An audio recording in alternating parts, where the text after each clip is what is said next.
കോഴിക്കോട് കുറ്റ്യാടി കാവിലുംപാറ പഞ്ചായത്തിലെ കാട്ടാനയെ തുരത്താൻ ശ്രമം ഊർജിതം. കരിങ്ങാട് മുട്ടിച്ചിറ സ്വദേശി തങ്കച്ചനും ഭാര്യ ആനിക്കും വീട്ടുമുറ്റത്ത് നിന്നാണ് കാട്ടാന ആക്രമണത്തിൽ പരിക്കേറ്റത്. സംഭവത്തിൽ നാട്ടുകാരുടെ പ്രതിഷേധത്തെ തുടർന്ന് ആനയെ മയക്കുവെടി വെച്ച് പിടികൂടാനാണ് വനംവകുപ്പ് ശ്രമം ആരംഭിച്ചത്. ഷഹദ് റഹ്മാൻ തയ്യാറാക്കിയ റിപ്പോർട്ടിലേക്ക്. ഞാൻ നിൽക്കുന്നത് ഇന്നലെ കാട്ടാന ആക്രമണത്തിന് ഇരയായിട്ടുള്ള ആനി തങ്കച്ചൻ ദമ്പതികളുടെ വീട്ടിന് മുൻവശത്താണ്. ഈ വീട്ടിലാണ് അവർ താമസിക്കുന്നത്. ഇന്നലെ വൈകിട്ട് 4 മണിയോട് കൂടിയിട്ടാണ് ഈ കാട്ടാന ആക്രമണം ഉണ്ടാകുന്നത്. അതായത് സമീപ പ്രദേശത്തുള്ള ഒരു പറമ്പിൽ ചക്ക കഴിക്കാനായിട്ടായിരുന്നു ആന എത്തിയിട്ടുണ്ടായിരുന്നത്. അത് കണ്ട ആനി ചേച്ചി അവിടെ നിന്നും ഓടി രക്ഷപ്പെടാൻ ശ്രമിക്കുന്നതിനിടയിൽ ആ ആന ഈ ആനി ചേച്ചിക്ക് പുറകെ പാഞ്ഞെടുക്കുകയായിരുന്നു.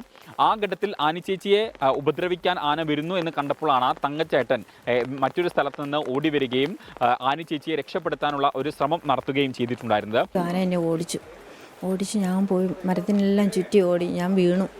ഞാൻ അവിടെ വീണു. എൻ്റെ കാലിന് നടുവിനൊക്കെ നല്ല വേദനയാണ്. അന്നേരത്തേക്കും ചേട്ടൻ ഓടി വന്ന് എന്നെ രക്ഷപ്പെടുത്താൻ വേണ്ടി ചേട്ടൻ വന്നപ്പോഴത്തേക്കും ചേട്ടൻ്റെ പുറകെ തിരിഞ്ഞാന. ആ ഘട്ടത്തിൽ ആന ഈ തങ്കൻ ചേട്ടനെ ക്രൂരമായിട്ട് ആക്രമിക്കുകയായിരുന്നു. അതിൽ കാര്യമായിട്ട് പരിക്കേൽക്കുകയും ചെയ്തു. അപ്പോൾ ഞാൻ അടുത്ത വീട്ടിൽ പോയതായിരുന്നു. തിരിച്ചു വരുമ്പം എൻ്റെ വൈഫിനെ ആന ഓടിക്കുന്നത് കാണുന്നു.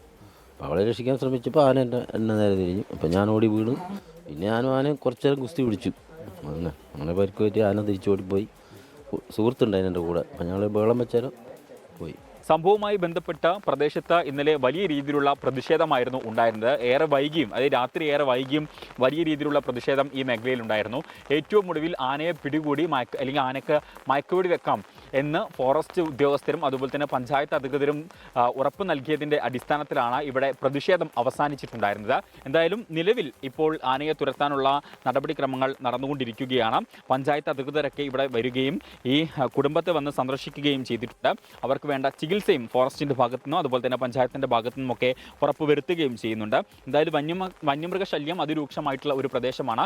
അതിന് ശാശ്വത പരിഹാരം വേണം എന്നുള്ളതാണ് ഇവിടുത്തെ നാട്ടുകാർ പ്രധാനമായിട്ടും ആവശ്യപ്പെടുന്നത്. ഇന്നലെ വൈകിട്ട് 4 മണിക്കായിരുന്നു ഇവിടെ ഇത്തരത്തിൽ ആനയുടെ ആക്രമണം ഉണ്ടായിട്ടുണ്ടായിരുന്നത്.